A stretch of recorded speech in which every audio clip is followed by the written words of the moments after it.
लाडक्या बहिणींनो, तुम्हाला जून हप्त्याचे 1500 रुपये 5 जुलै रोजी मिळाले, बरोबर. 5 जुलै रोजी तुम्हाला 1500 रुपये मिळाले. ते जून महिन्याचे होते.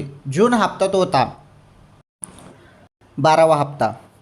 तुम्हाला 1500 रुपये ते मिळाले, बरोबर.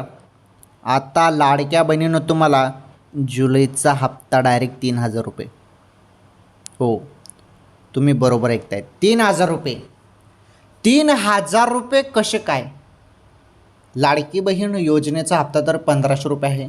मी तुम्हाला 3000 रुपये कसे सांगत आहे, तर नीटपणे समजून घ्या. हा जो जूनचा हप्ता होता ना, तो भरपूर बहिणींना मिळालेला नाही.